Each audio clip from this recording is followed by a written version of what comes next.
Now same here. Now, after using the Galaxy Z Flip 3 for about 10 months now, the one thing that kept coming to my mind whenever I was using it on a day-to-day basis was this simple statement that I think explains the Z Flip 3 pretty perfectly. And that statement is, I think that the Galaxy Z Flip 3 is an amazing phone, but it's not made for everyday use. And I say this because the Galaxy Z Flip 3 has a wide range of things that it's really good at.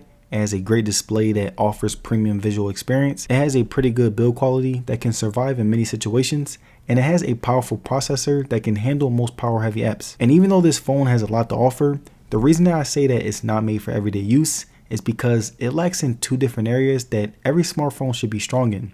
And that's battery and camera. And even though we look at many other aspects of hardware when it comes to phones, I think that the most important piece of hardware is the battery, because if your phone doesn't have a good battery, you won't be able to use it for most of the day, which really hurts the device's ability to do its job. And even looking at the camera, there were some problems that I think the average consumer will be annoyed by, and the pictures were lacking compared to other phones around this price range. But besides the downsides to the Z Flip 3, I wanted to let you guys in on my experience with it so that you can decide whether or not it's a great phone for you. And now the first thing that I wanted to look at when it came to how the Z Flip 3 held up after 10 months of use was the display. Now the Galaxy Z Flip 3 has a 6.7 inch screen that overall felt really smooth. I didn't get any lags with it when it was cool, but whenever my device got hot, it would slow down, and that was one of the most annoying things about it. The size was okay, the width was great, but I didn't really like that it was a much longer display since it has to fold. I got a little used to it, but the main problem for me was that it didn't look as good as when I was watching videos. One thing that I did like about the display was the brightness. Like whenever I was outside and the sun was shining, I would turn my brightness up, and it definitely was one of the brightest screens in this price range. Another thing that held up really well was the outer display. Like right here, you can see that it still looks as fresh as ever. The resolution on it was really nice, and I will mostly use it for notifications and to change music. And something that I did like on the Z Flip 3 was the screen resolution. Like whenever I was watching videos or playing a game, everything looked really sharp, but something that I didn't like as much was the color. Like whenever I was on my other phones, I noticed that this one felt a little bit more grayish. And to show you guys what I mean, I'm going to watch a video and play a game to show off the display.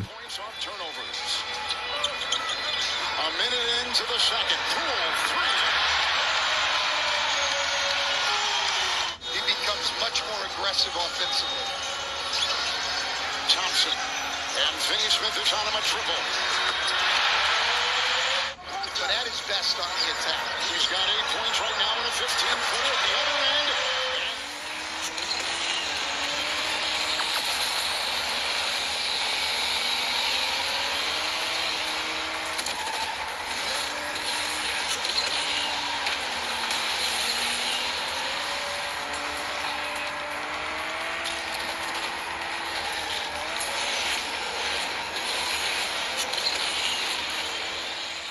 And now the next thing that I wanted to look at when it came to how the Z Flip 3 held up after 10 months of use was the software. Now the Z Flip 3 was very smooth when it came to how it handled Android 12. The animations were top notch, the customization was really good, and it overall looked really good despite it having a longer screen. And something that I didn't like was how the Z Flip 3 wasn't able to handle most power heavy games. Like whenever I would play, the device would get really hot, the battery would drain really fast, and the whole game would become very laggy. But besides that, I really liked how Samsung was able to make the outer screen a much more immersive experience. Like I would use it pretty often, and I really liked how I could even use it to make calls, so it wasn't useless. But the last thing that I liked about the One UI was just how smooth it was able to work when it came to multitasking, sharing media, and even how I was able to save all my passwords to my Samsung devices. And now the next thing that I wanted to look at when it came to how the Z Flip 3 held up after 10 months was the battery life. Now the Galaxy Z Flip 3 has a 3000 mAh battery that really started deteriorating after my extended time of using it. I would usually get around 3 to 4 hours of on-screen time with it, and I couldn't even last half the day, which was really annoying. Also, I would get very annoying battery heating issues whenever I use power heavy apps or whenever I would charge my phone up. And again, this problem resulted in the phone lagging and dying even faster than before. And now the charging was also a problem for me because it only supported 15 watts. So whenever my phone was at 5%, I would put it on the charger and it would take significantly longer than any of my other phones. And that plus a bad battery made this phone very annoying. So overall, I would say that the battery on the Z Flip 3 was really bad. And if you are thinking about getting this phone, a portable charger is a must. And now the next thing that I wanted to look at when it came to how the Galaxy Z Flip 3 held up after 10 months was the speakers. Now the bass on the Z Flip 3 was the only part of the speakers that I would say was lacking. It didn't really hit hard at all, and whenever I would play music out loud on my phone, the bass was so low that I ultimately put headphones on when it came to certain songs. And the only reason why I would watch videos out loud was because of how clear the vocals were. Watching YouTube videos enhanced my visual experience, and the only reason the speakers were enjoyable. And to give you guys an example of how the speakers sound, here's an example of me watching the video with the sound on. Lowry, off glass and good. And that's bad defense by Kyle Lowry. Butler in the mid-range. Raising up, and one. So I'm sure he's hobbled and hampered like everybody else. He flat out just continues to compete. Adebayo raising up, and one. Oh, he put some muscle in his hustle. Butler into the paint, got it, and one. And now the final thing that I wanted to look at when it came to how the Galaxy Z Flip 3 held up after 10 months of use was the cameras. Now the Z Flip 3 has a dual 12 megapixel camera that I would say was the second most disappointing thing about this phone.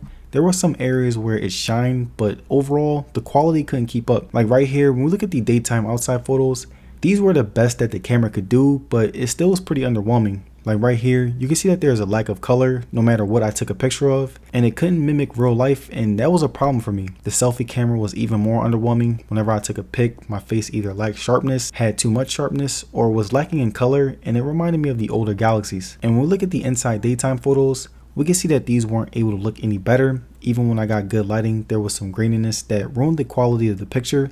Even looking at objects, the graininess was at an all-time high, and again, it really gave me an outdated feel that reminds me of older Androids, which was a bummer because this phone is well over $1,000. And when it came to video quality, the Z Flip 3 was a little better, but still lacks color, which really took the quality out of the video. And there were times where the sharpness was too much to the point where it looked fake. And to show you guys what I mean, here's an example of me using a video camera on the Z Flip 3.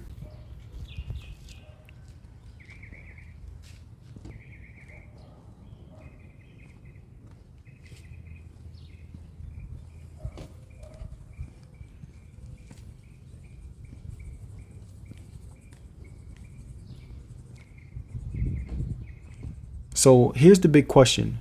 Should you buy the Galaxy Z Flip 3 in 2022? Well, the answer is no, because when it comes to everyday use, this phone isn't ready yet, and my extended time of use made it even more clear. It's a great phone to show off, but not a good phone to use for an everyday device. And there it is, you guys. My review on the Galaxy Z Flip 3.